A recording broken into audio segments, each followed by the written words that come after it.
Okay, so we're on day 2 of Mishlei 15:7. Sifsei chachamim yizaru da'as v'lev ksilim lochein. We translated it as the lips of the wise will scatter slash spread or winnow knowledge, but the heart or mind of fools is not so. Okay, this is very rare that this happens. I found a new translation in the Rishonim that we missed. I guess it just didn't come up in the dictionaries. If Moshe Rosenthal were here, I think he would get this instantly. What else do you think of when we think of? So some people yesterday thought of Zara, right? But what other word do you see in Yazaru? Zer, yeah, right. So what would that mean? Stranger. No. Zara is a stranger. Zer, I'm saying. There's a hobson. Is that a string or like a close? Piecing? Closer. You did the right motion. Yeah, so it's a circle or a crown. So Rashi says, "Sifsei chacham yizaru das yachtiru das." They will be crowned with knowledge. Lashon zer zahav. Okay, so I think it means like a circlet. Okay. Yeah. Okay, so that is something I'm just mentioning this now because a lot of the Mepharshim are going to talk about that. Sure. Yeah. So that's zer, so crown. All right. And then but heart of fools is not so. I also saw something. It's always nice when you find. Okay, so we remember yesterday when we said lochein. I think David asked, like, it looks weird just to say that so bluntly, and I could have sworn that there was like other ones in Mishlei that were like that. So it's always nice when you find one of the Mepharshim who like reinforces your intuition. So the Ibn Kaspi's second interpretation says Lev Ksilin Lochin Zeh Hahis Nagdus, this like opposition, meaning like linguistic opposition, Hu His Nagdus Hachiyu Vashlila is saying like I don't know the grammatical term for this, but it's like an absolute negation. There's very few instances of this in the book. Okay, so like he picks up on David's intuition. All right, so let's go over our questions and then quick review of our ideas, and then we'll. The plan for today is quick review of what we did yesterday. I found I want to do Matsudas David because I think he supports it, and also Sadigon. Then we'll try doing winnowing or sifting explanations, and then we'll do the Mepharshim. Okay, so our questions were: what, if anything, is the decision-making scenario, specific one? What is the definition of chachamim ksilim in this context? What does yizaru mean? Why use that specific term instead of a more normal one like speak or teach? If yizaru implies indiscriminate scattering, is this a true or apt statement? In other words, is this the best description of how the chachamim do or should convey their knowledge? Or if yizaru implies winnowing, then what is the mashal? What is the equivalent of the grain, the chaff, and the winnow? The winnowing action, I guess. I think is what I meant. How exactly are the two halves opposites, given that the heart is not something that lends itself to spreading knowledge in the same way as the lips? What exactly is implied by the... Oh, sorry. I saw... What? Winnowing action, I think you meant wind. Oh, wind. Okay, yes, thank you. Yeah, so I just typed winnow. Okay, good. Yeah, I'll save the thing I was going to say just now for later. What is implied by lips as opposed to tongue, mouth, throat, or some other non-anatomical verb? Not verb. Oh yeah, verb. Right. Okay. What level of intentionality is implied by the first half? Does it mean that they do this knowingly, or it's like unconsciously? Isn't the first half obvious? What's the chiddush? Is the chiddush in the yizaru or in the das or in the sufasayim? What is the lev ksilim? Why is lev singular but ksilim plural? What is being said about the heart of fools? Is it saying that it doesn't spread knowledge, or that it spreads something else or another possibility? Stylistically, why state the second half in such terse and negative terms? Chizkiyahu claims that one time Rav Pesach used the term negatory to try to like distinguish it from like negative, like frowny. I don't know if that's like the way you're supposed to use it, but if true, if so, then that's good. Instead of positively inverse term. It's like it's saying it's the inverse of right, but I'm saying like if you wanted to describe something as negating something, yeah, right? I wish there was a way to say negative, instead of negative, just to like differentiate it. I remember people say negative. Oh, maybe that's what Chizkiyahu was referring to. Yeah, right. But that's like for like denying attributes, right? Yeah, exactly. Yeah, right. So that doesn't work out then. Yeah, fine. I still have the wish. All right. If spreading knowledge is a quality of chachamim, isn't it obvious that ksilim don't do this? They aren't really involved in das or spreading das. 14, what's so bad about ksilim not doing this? Meaning it doesn't say the consequence. I'm sure there are other non-ksilim that don't do what the chachamim do. Okay, meaning like the average farmer guy in Iowa, right? Specifically, he probably also doesn't spread knowledge. But would he be in this automatically in the second half of the pasuk? What is the consequence of the ksil behavior or lack thereof? 15. What is the subject such that Mishlei is contrasting chachamim davka with ksilim as opposed to other Mishlei fools like ivilim? And who's the intended audience? What's the practical advice being given? Okay, so quick review of our ideas. So we had Ariel said it's talking about like the range of the Chachamim, their knowledge spreads outward naturally, but the Chachamim should like capitalize on that and make that happen. Another example of this is, and this is something that a lot of Chachamim suffer from. I think that there is okay, I always get this wrong. What is the Dunning-Kruger effect? Yeah. What is that? I have the wrong definition, and Tamar always has to correct me, but yeah. I'm pretty sure it's where you like you will. Confidence knowledge. It's a confidence knowledge Actually chart. not a true thing. Oh, it's Yeah, not, okay. So it's yeah. Is there, let me just, I'm gonna cut right to the, I don't want to hold a discourse. Yeah. Is there a thing that corresponds to what people think the Dunning-Kruger effect is? And does that have a name? What do people think it is? That was the confidence knowledge thing. Yeah, right. You have a little bit of knowledge, a lot of confidence, more knowledge, less confidence. Exactly. That's how people think of it. Right. And I mean, that is true. Like, Yeah, I'd say relatively. Yeah. yes. yeah. But they actually found that people who have more knowledge have more confidence than people who have less knowledge. Mhm. They just Well, the graph goes like this, so you end up having more knowledge. the graph actually doesn't go like that. The graph's like this. Well, it's because it ends because the box, but it tends this way. Anyway, all right, anyway, so whatever. I do feel like that's actually not even the quality I was going to talk about. I was going to talk about how I think that oftentimes Chachamim don't realize how non-obvious or how necessary or how much desire there is for the knowledge, or how, I feel like there is, I've just seen it in a lot of Chachamim that, and therefore they don't put it out there. And so I do think that Ariel's idea, like, or his practical takeaway is that Chachamim need to be encouraged to do this. Also, there's other factors. Like, I do think there are some Chachamim, I mean, obviously, the more you teach, the more you learn, but I do think that there are Chachamim who feel that devoting time and energy to spreading knowledge would detract from their ability to like go further into their own knowledge, which to a certain extent is true. I mean, like an example of this, which I think is a good example, is like Rabbi Feder and Rabbi Zimmer, have the whole God versus the multiverse thing, and they have to expend a lot of energy to like market it and like spread it in a way that's like going to be receptive to people, So I do think that this is something that Chachamim need to hear. What was that? The crown with knowledge. That may be true. I don't know if that fits squarely into your idea. Okay, and then our question was, what is it saying for the Ksiel? Okay, so second interpretation from yesterday is two attitudes towards spreading knowledge. So this is from Moshe Koppel. So I want to say this in my own words. I don't want to look at this. So the Chachamim value knowledge, and they realize that by spreading it, then they gain more. And everyone benefits and wins. The Ksilim don't actually value knowledge. They might value the results of the knowledge, but because they don't value it itself, they don't make an effort to like spread it and communicate it. And also they have a distorted relationship with knowledge where, since they're only viewing it as a means to an end, then if they give away knowledge, it's like they're detracting from themselves, and it's like a zero-sum game. And I think that fits in really well with the Moshe Rosenthal said it fits in with the lave, because lave is the source of his behavior. And I also want to say lave is often used as like what you value, Okay, then we had this other approach, which is the superficial talking of Chachamim has Chachma because that's the world he's in. And so that's the sense in which it's being scattered. It's like not like he's going out of his way to like give a shiur. It's just a natural part of the way he talks.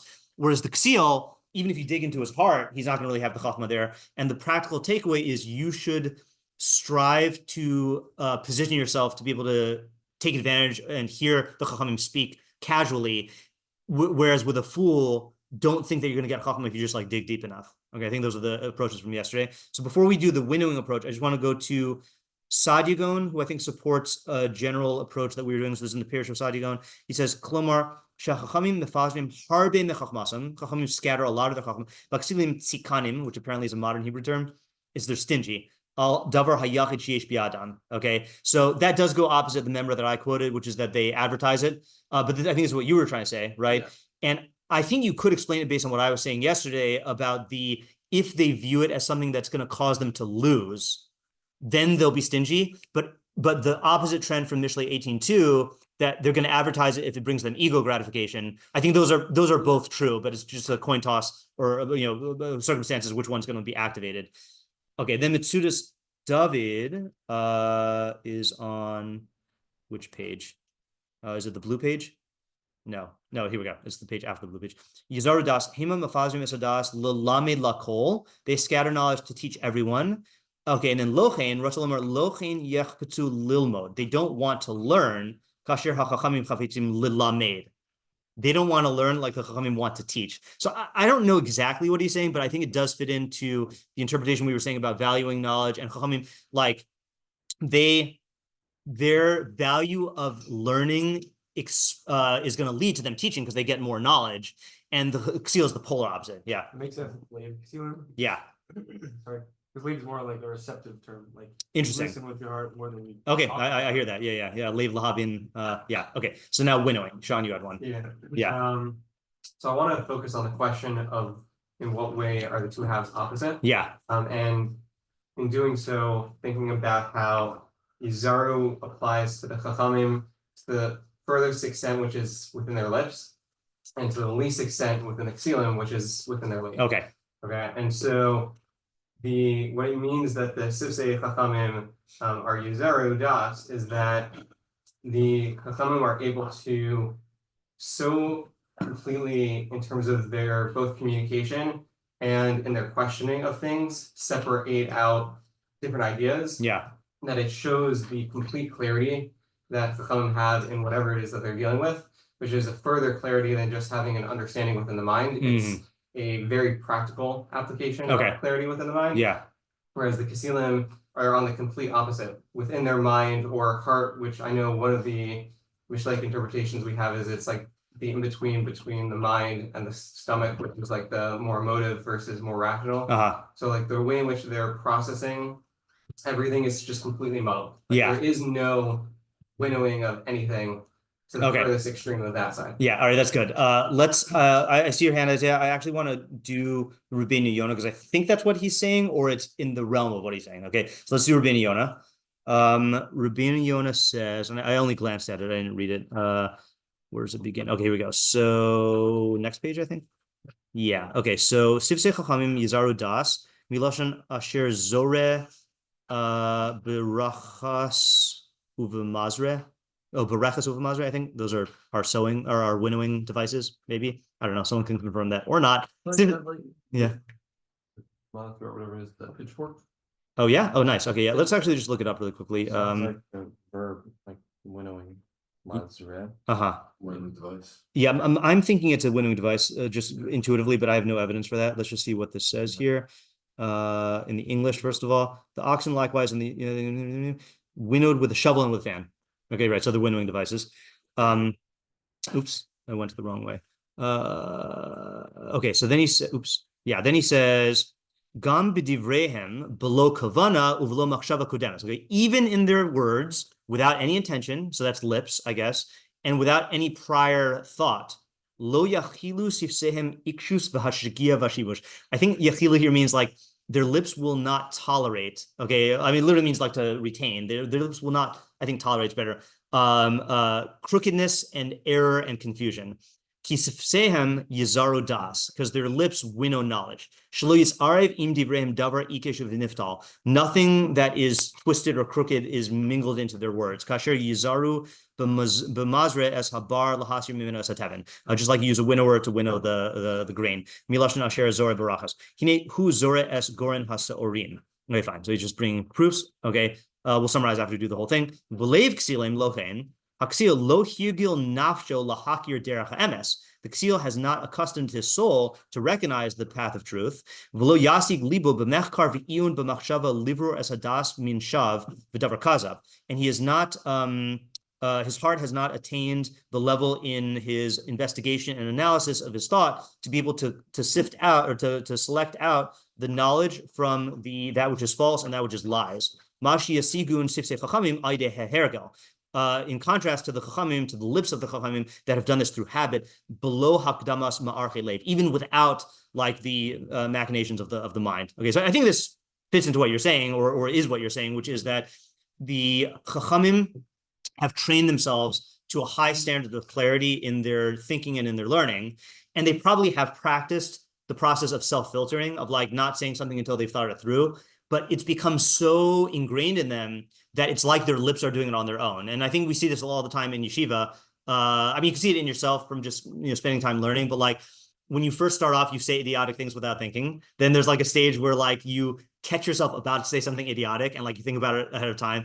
And there's also just like in the atmosphere of a base midrash like this one, it's like, that lack of clarity will not be tolerated, I mean, in the olden days, they would literally physically kill you if you said something unclear in the kitchen. We had blood all over the place, but no, it was like, there'd be like you would get like attacked, like viciously attacked if you said something that's not clear, which had its pluses and minuses. But like, I think like Chachamim naturally do that with each other, and it builds up an automaticity like to filtering and like being clear.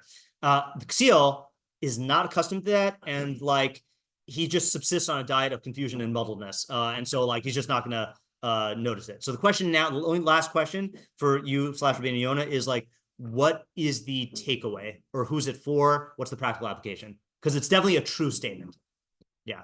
Well, we're just gonna go back to the Ksiel for a second. Yeah. It's like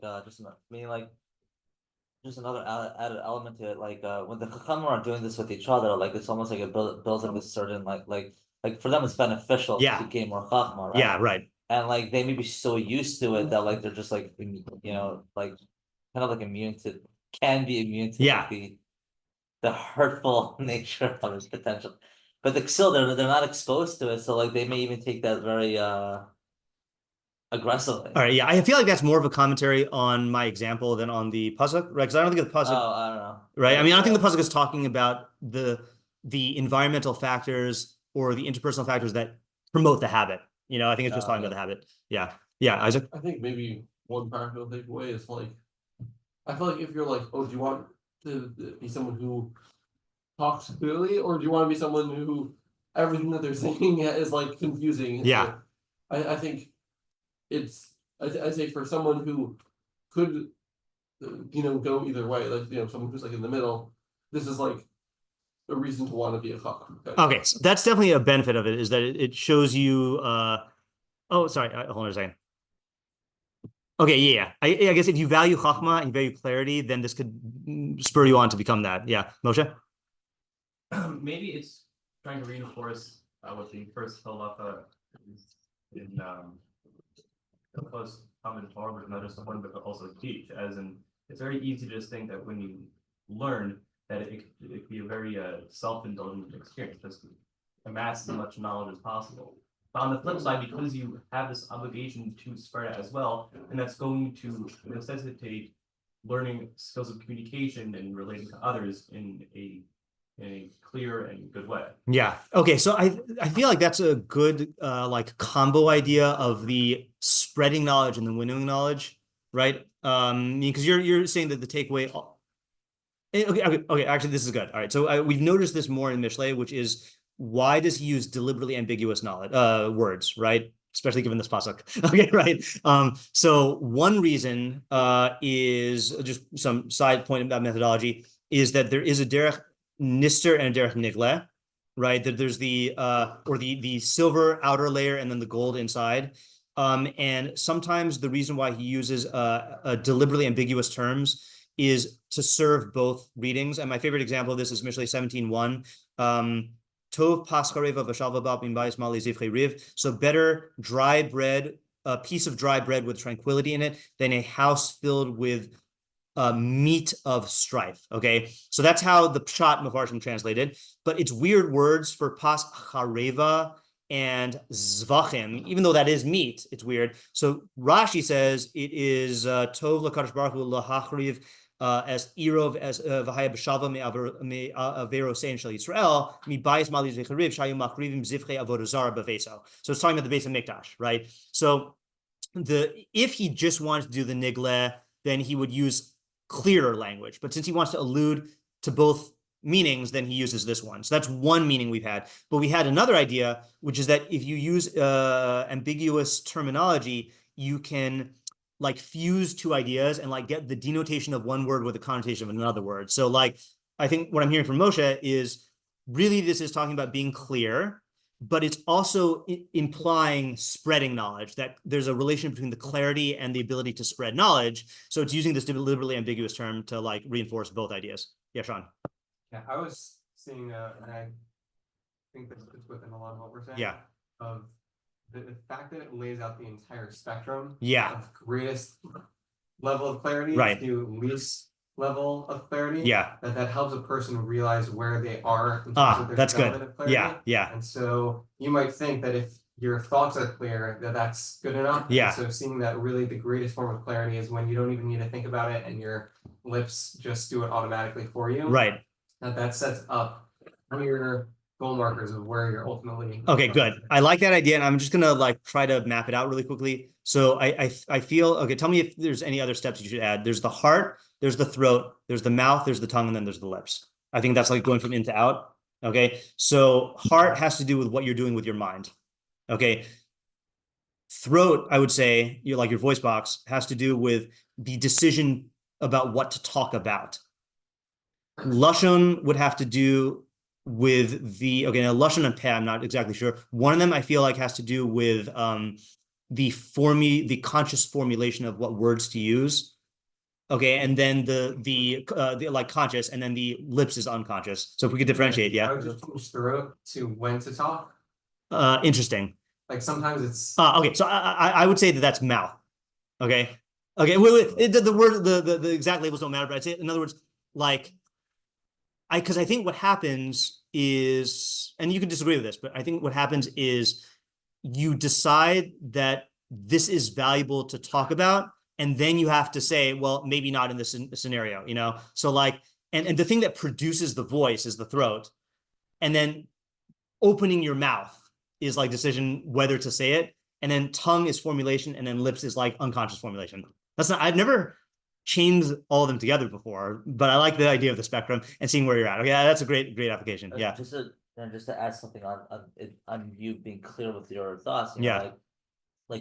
it also means that like if you have clarity in what you said, then it's like it also trains your mind to be more nuanced with your idea as well. Yeah. Okay. Yeah. That's really, you know. So that's the direction I was going to take. I like this. I like Sean's idea also, but I was going to say that it's one thing for a person to want to get to this state that's being described here, but I guess this actually is just an add-on to what Sean is saying, is that you can't skip steps. Like you have to work your way up. And if you have a person who like envies the Chacham's ability to speak clearly, like not speak clearly, but to like sift out like, nonsense from his talk, but is not going through that whole process of like striving for that clarity in his mind or working on his formulation. Like there are a lot of people who value clear thought, but they don't care about being precise when they speak. They kind of like dismiss it like, that's not so important, you know? And what I used to do in yeshiva, the only one who's going to really appreciate this is Ellie, I used to like tell myself, if I were saying this and Rabbi Fox were in the room,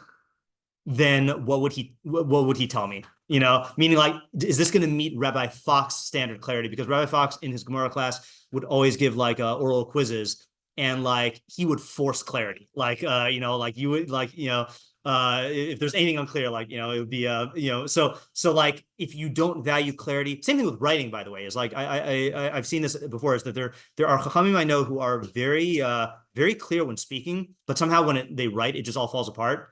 And like you got to strive for clarity in language is really the thing, So I think that pairs well with what Sean's saying. Yeah, and like sometimes like you may think you have a clear idea, and like unless you're lacking a skill in like verbiage, and like what that was nice phrasing there. Yeah. It may be necessary to build a skill set. Yeah. To attain that clarity. Yep. True. You have to be able to. You don't always have ChatGPT with you. Yeah. Yeah. Promise. Yeah. Until Neuralink puts it in. Yeah. All right. That'd be amazing. Okay, Isaiah, waiting patiently. Okay, yeah. Can you hear me, by the way? Yes. Okay, great. Yeah, so I was thinking like a similar idea of filtering, but a different idea, which is that maybe it's talking about the Chachamim. They know how to, like, when they have an idea, which I would say, generates in the lave, that when it gets to their lips, they know to apply a filter to that idea. Like they know like when to like actually say the idea or when to not say the idea, how to say the idea. It's like there's a certain like filtering mechanism that they have that feel just like whenever the idea pops into their head, there's no telling like what's going to happen. They're just going to say that idea. Like there's not like a filter at their lips. But the idea that moves out of the chacham like sort of gets winnowed. Yeah. Okay. That is good. Yeah. This spectrum that fits in really well with the spectrum idea. The spectrum idea I feel like is going to be big whenever we have any psukim about any anatomical way of talking about speech. That's really good. Yeah, Isaac. Different idea about sure. It's about the chachams, the way that the chacham considers ideas. Okay. The way he still does. Okay. So when chacham is like considering an idea, it's just on his lips. It's not further in. And he winnows it. Like it's like Oh, that's interesting. Like yeah. Quote from, I think it's maybe Seneca. Yeah. Like holding an impression at arm's length, saying impression, wait for me. Yeah, Epictetus. Yeah. Yeah. Yeah. Yeah. That like it's just like he can just talk about it without it being like inside him. Okay. And not like winnow out ideas, winnow out das, as opposed to and like the chaff of false ideas goes away. Yeah. And he's left with just das. Okay. Whereas the seal, he doesn't winnow it; it just goes straight to his lathe. So like he likes the idea, then it is in his lathe. Interesting. Okay, that's a creative approach. Okay, this one I'm going to write down now because I'm going to forget it. Which is that the chachamim winnow the knowledge they hear or are exposed to or like develop and then internalize it. Okay, like what one would do with a mixture of grain and chaff. But with the fools, they just it goes straight to the heart, right? It goes straight to their heart without any winnowing process. Yeah. All right. That's a nice reverse interpretation there. Yeah. Yeah, David? Maybe together with that also, just to talk about why that's so helpful. Yeah. If you let it become part of your thinking right away, you'll become much more attached to everything that you just took in. Yeah. Whereas if you have it separated from you, you can, without any emotional attachment, view it for what it is, and then take in the good parts instead of having to separate out what you're already. Okay, that's really good. Yeah. That's good. I want to actually just quickly apply this to yeshiva, both interpretations, Isaac's and then Sean's, which is that one question that people often ask, okay, let me put it this way. Those who recognize the value of chazara often ask, what am I supposed to be doing during chazara, right? So there's many things, okay? No one has yet told me if the guide that I wrote in 2006 still holds up, okay? I've distributed it, but I haven't gone back and read it, okay? Hopefully it's still useful. But one of the things you should do is don't be content with partial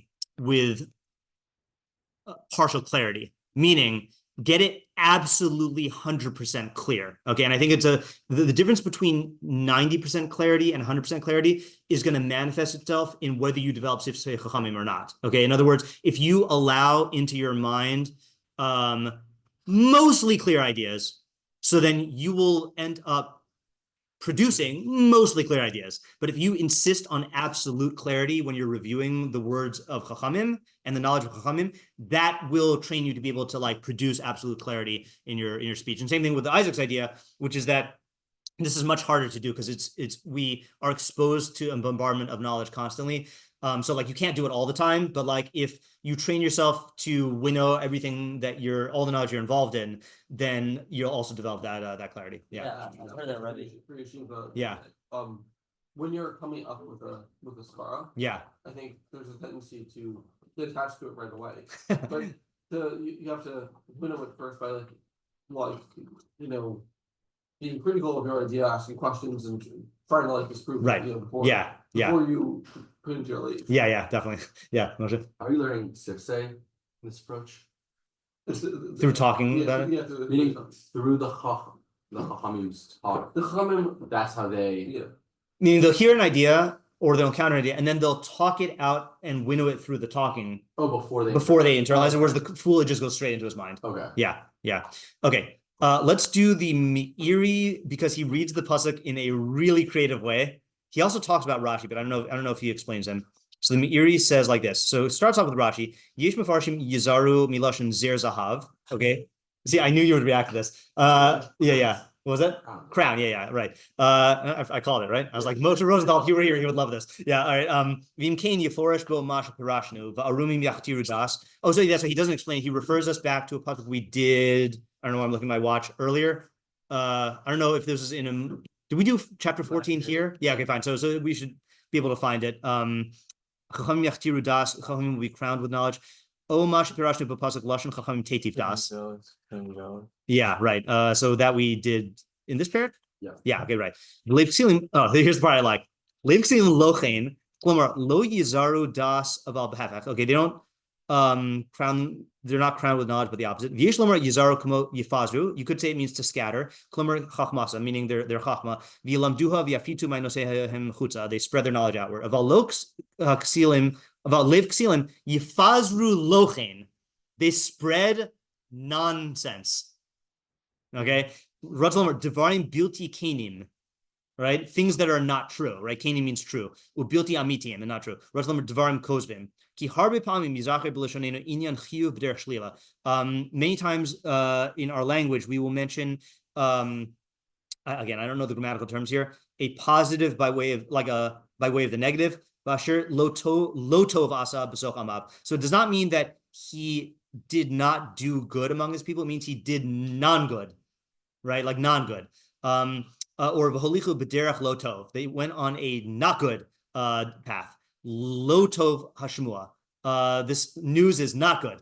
She'ena kavana lishlo hatov rak l'chayev hara. It does not just mean to negate the good, like that there is no good in this. It means to say it is bad. Umizeh milas blishem. Okay, same thing in Eov. I think this does not mean name. I think it means reputation, like with a bad reputation. It doesn't mean without a reputation, it means with a bad reputation. Have anshe shame, right? The opposite of like men of a reputation. Balderech zenikra harasha blial, right? Blial is so that's interesting. That's a different interpretation than blial than the one we do. What do we usually say about blial? It's bliol, right? It's without a yoke. He seems to be saying it does not mean without a yoke, which would be the absence of a positive. It's like antinomian, right? Like anti-law, like they're violating laws. Yeah. They say like anti-shma. Anti-shma? Yeah. What is that? Like. Oh yeah, right. Yeah, exactly. Yeah. Right. Yeah, right. They're porical. Right. Yeah, that might be the other way. Yeah. There's it's the nigla and nisar are the same, I guess, because we're dealing with matters of the soul and truth. Before we do liod, so what is the is this different than anything we've said? Of they actively spread nonsense, I think or is it just a further variant or development of what we said? Yeah, I think that fits well with what we said. My idea with Ezra and David about that the Chacham spreads knowledge, the Ksil spread doesn't. It's not just that he doesn't spread knowledge; he spreads locating. Yeah. Okay, so it's not just that. Okay, that's good. It's not just that he doesn't spread knowledge. It's that he spreads lochein, nonsense. Okay, right. I think nonsense is probably the best word in English that we have for this. Yeah. So what accounts for that? Well, if you don't value knowledge, you're probably valuing something else. And we said that the Ksil also hates knowledge, so he's gonna embrace false ideas that cater to his emotional preferences, and so he'll spread stuff that's in line with that, right? So let's say like the classic example of this is people who spread conspiracy theories, right? Is that there's a part of them, so not only are they not involved in like seeking truth, but like they will actively promote and spread things that are just like outgrowths of what their wishes are for the world, as if it's knowledge, and with the same like zeal as like the Chacham spreads knowledge, or even more. Okay, and then last one, Vli od nire. Wait, did I? Oh, wait. He's on the left. Oh, thank you. Vli od birzeh ki hachacham lo sof davar b'machshavto v'shi biyado not only I don't know, let's see what he says. Because that's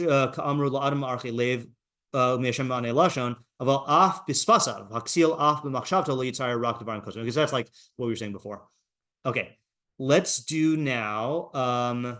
You don't have this, but I wanted to do one interpretation that answers why ksil davka. So classic Malbim says, this is the wrong parak. Classic Malbim says, yeah. So Sifsei Chachamim Yizaro Das looking Kvar Kasafti Shiratzalamer Shechachamim Yasimu El Hadas Zer Saviv. Okay, so he also says a crown or an encircling Saviv Lishamro Min Haksilin, to protect. I don't know if he's saying protect themselves or to protect the knowledge. Lishamro Min Haksilin. I don't know how Davka is being with Shamro. I mean, he's a Davka kind of person, but Asher Pihem Yabia Ivelas Usfekos. Now, whose mouths express foolishness and doubts. Kamosh Kasav Chachamim Yitzpenu Das, as it says, Chachamim store away knowledge. Yeah. First thing to say is that Neshamro is on the knowledge because it's Chachamim, not Chachamim. Right, but Das is feminine, right? That's why it's confusing. Yeah. It's a pen of das, so there's only adding a das. Oh, from the Ksilim, which will then affect his. Right. Yeah, I'm still not sure. We'll see let's see if we can get from the context. The Amram Ksilim Hagam Shebefihim Yabiu Iveles Hefech Hadas V'chein B'sif Sosein. So remember, Malbim learns Iveles means skepticism. Okay, from the word ulai. Okay, not foolishness. So he says the Ksilim, even though they express skepticism and like dubiousness with casting doubts on like chachma with their mouths or with their lips. No, shebefihem with their mouths, which is the opposite of knowledge. Also with their lips. Says earlier in Mishlei, go far away from the foolish man, lest you, and I think it means lest you, or else you will not know lips of knowledge. Libam lochin, their hearts are not like this. Because in their hearts they know the principles of Chachma. But their taiva blinds their eyes, v'libam, and their minds. V'libam eno omed al kenu basis, and their minds don't rest on a firm platform or basis. Ki yenua kiketzef al pnei hamayim. What's a ketzef? They float like a ketzef is usually anger, but something floating on the surface of the water. Ketzef, yeah. Ketzef. Let's just look this up. So this is consistent with what he said. No, it's cuts off. I want a noun. We're gonna have to go somewhere deep into Tanakh. Ketzef, bezos. Ketzef al Yisrael. No, that sounds like anger, right? Ketzef milifnei Hashem. Ketzef. You know what? Let's just use the Klein dictionary. Because that is a good dictionary. Ketzef.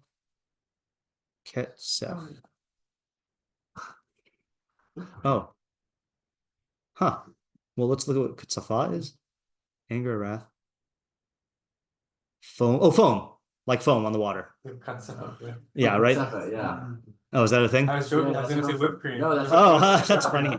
These modern Hebrew, it's so funny how like I've always, whenever I teach, I have like usually a couple like Israeli students or whatever. It's funny. It is like random whether the Israeli modern Hebrew word helps a lot or completely like hurts. The biggest word I have to deprogram. What would you guess the biggest Mishleic word I have to deprogram modern Hebrew speakers from? It's a Mishleic archetype. It's horrible. I have to do this. Lates, because what is a latsan or latesan? I mean, a clown, right? Clown is like a whimsical thing that you have at children's parties. But there's the lates is the most evil person in Mishlei. It's like like I have to like deprogram that. So I just wanted to state, what was that? That was new clowns were evil. Yeah, yeah. If you're talking about certain Stephen King-y clowns, then maybe. But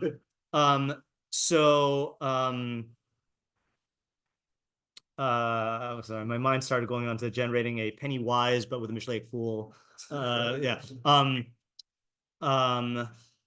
So Malbim's theory about the Avil and the Ksil is that both of them embrace and promote false ideas, but the Evil does it because he actually thinks that the false ideas are true, or like denies the truth, whereas the Ksil knows the truth, but he goes with his taiva. Okay, so the question is, what idea is he saying in light of that? Yeah, David. I was getting something a little bit different, the very least from the first half. Yeah, that's what I want to know also. Like, what is the first half doing? Okay, I don't know connection, just at Sure. the very least an idea from Yeah. there. Of when you're hearing ideas from Chachamim, to know that there's like the surface level and then there's like the deeper idea they're saying there. I think like a lot when we talk about like in Pisukim, I know it's not from God, but I was like a surface level reading of pasuk, and then we talk about how there's like deeper ideas behind the pasuk. Yeah. And sure, like there's maybe something to get from the Chachamim with like that surface, Yeah. what they said, but know that there's probably something deeper than just that. And don't assume that maybe what the Kisidim are going to get at face value. Don't assume that that's all that Chacham had to say. So just to make sure I understand this, are you getting this from his? They make a fence around to guard them from, or to guard something from Ksilim. Yeah, if that's the dot, then yes. Uh-huh. So is this talking, the way you're learning, is this talking, who's it talking to? You're talking to listeners, you're saying. Listeners, not Kasil, talking to regular listeners. Okay, and you're saying that they should realize.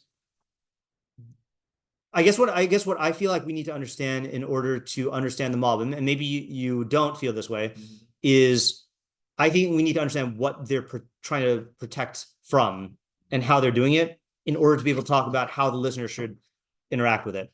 Okay. Can I throw something out here? Just in the interest of time. Again, I'm just thinking out loud here. Is if Ksilim are people who know the truth, but their taiva overrides it, and if Chachamim are trying to protect knowledge, I'm just gonna say protect knowledge from that, even though I know Das doesn't work out that way all the time. We gotta see if Das is sometimes masculine. I'm not sure. So, but let's assume that. So then you have to be aware that when Chachamim talk, then sometimes what they're doing, well, I have a good example of this.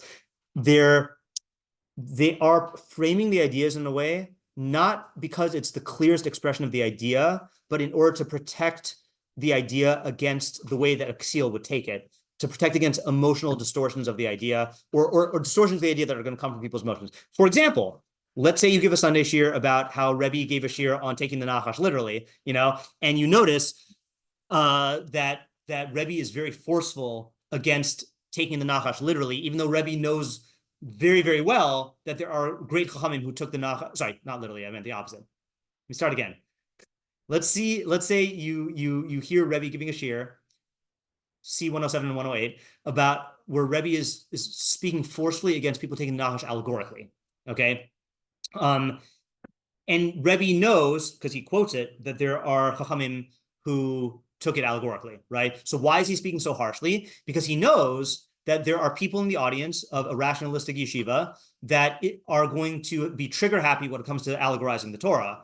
And so he has to speak against that in order to counteract that Ksil-like tendency. I'm not saying that's a Ksil-like tendency, but it's Ksil-like in the sense that like it's coming from their emotions, right? So you have to be able to strip away the force of the Chachamim's, the rhetoric of the Chachamim's words that they're using, because they're talking to an audience that's going to be struggling with their emotions, from the actual substance. And Chazal do this a lot in Midrashim, right? This is the whole, like, for example, the whole category of, in the Rambam in Perek Gimel and Hilchos Tshuva, that there are things when Chazal say, Ein lo chelek olam haba, that they mean it literally.